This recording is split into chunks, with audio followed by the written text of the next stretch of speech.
21वीं पुतली की कथा इस प्रकार है। एक बार विक्रमादित्य एक यज्ञ करने की तैयारी कर रहे थे। वे उस यज्ञ में चंद्रदेव को आमंत्रित करना चाहते थे। चंद्रदेव को आमंत्रण देने कौन जाए, इस पर विचार करने लगे। काफी सोच विचार के बाद उन्हें लगा कि महामंत्री ही इस कार्य के लिए सर्वोत्तम रहेंगे। उन्होंने महामंत्री को बुलाकर उनसे विमर्श की। तभी महामंत्री के घर का एक नौकर वहां आकर खड़ा हो गया।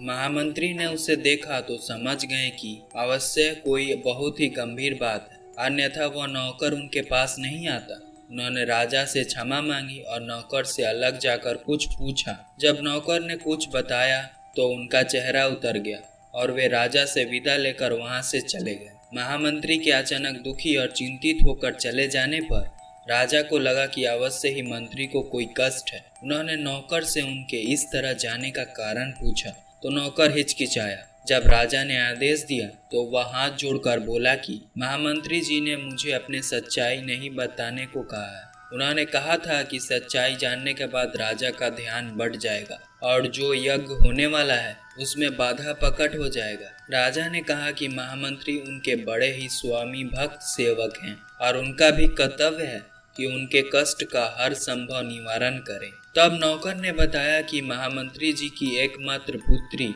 बहुत लंबे समय से बीमार है।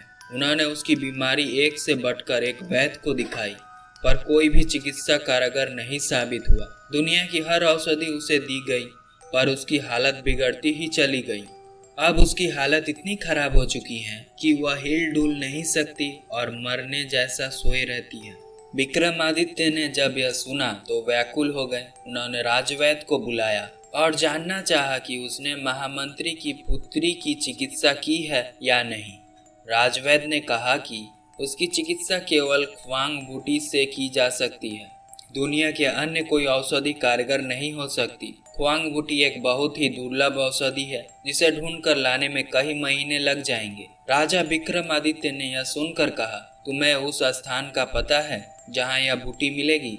राजवैद्य ने बताया कि वह बूटी नील रतनगिरी की घाटियों में पाई जाती है, लेकिन उस तक पहुंचना बहुत ही कठिन है। रास्ते में भयानक सांप, बिच्छू तथा हिंसक जानवर भरे पड़े हैं।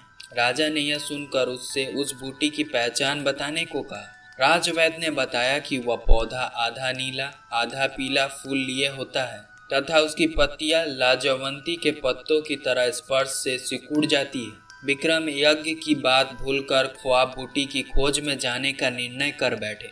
उन्होंने तुरंत काली के दिए गए दोनों बेतालों को याद किया। बेताल उन्हें पलक झपकते ही नीलगिरी की ओर ले चले।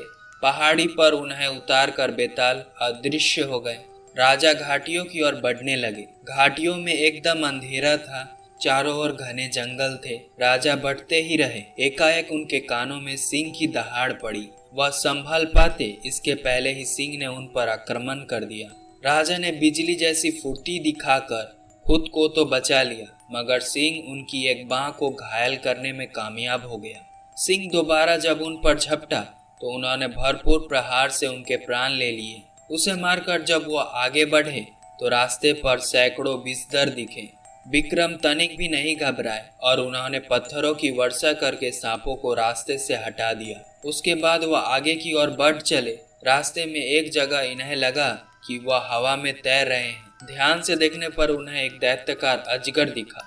वे समझ गए कि अजगर उन्हें खाने वाला है। जैसे ही वह अजगर के पेट में पहुंचे कि उन्होंने अपनी तलवार से अजगर का पेट चीर दिया और बाहर आ गए। तब तक गर्मी और थकान से उनका बुरा हाल हो गया। अंधेरा भी घिर आया था। उन्होंने एक पेड़ पर चढ़कर विश्राम किया। जैसे ही सुबह हुई वह ख्वाब बूटी की खोज में इधर उधर घूमने लगे। उसकी खोज में इधर उधर भटकते ना जाने कब शाम हो गई और अंधेरा छा गया। अधीर होकर उन्होंने कहा, काश चंद्रदेव मदद करते।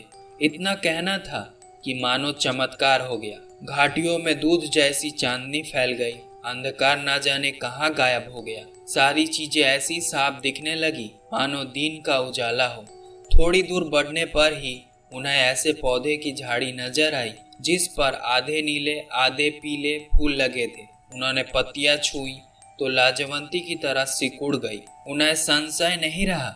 उन्होंने ख्वाग बूटी का बड़ा सा हिस्सा काट लिया। वे बूटी लेकर चलने ही वाले थे कि दिन जैसा उजाला हुआ और चंद्रदेव सशरीर उनके सम्मुख आ खड़े हुए। विक्रम ने बड़ी श्रद्धा से उनको प्रणाम किया। चंद्रदेव ने उन्हें अमृत देते हुए कहा कि अब सिर्फ अमृत ही महामंत्री के पुत्री को जिंदा कर सकता है। उनकी परोपकार की भावना से प्रभावित होकर वे खुद अमृत लेकर उपस्थित हुए।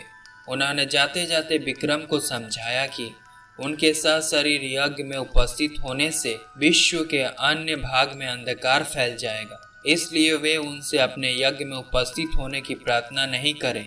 उन्होंने विक्रम को यज्ञ अच्छी तरह संपन्न करने का आशीर्वाद दिया और अंत ध्यान हो गए। विक्रम ख्वाब बूटी और अमृत लेकर उज्जैन आए। उन्होंने अमृत की बूंदें टपटपाकर महामंत्री की बेटी को जीवित किया तथा ख्वाब बूटी जनहित के लिए रख लिया। चारों ओर उनकी जय जयकार होने लगी। अगर आपको यह वीडियो अच्छी लगी हो तो आर्टिफिशियल मोटिवेशन चैनल को सब्सक्राइब कर दीजिएगा और ऐसी वीडियो देखने के लिए बेल आइकन पर क्लिक कर दीजिए। मिलते हैं नई वीडियो में नई कहानी के साथ। Please keep watching and keep learning.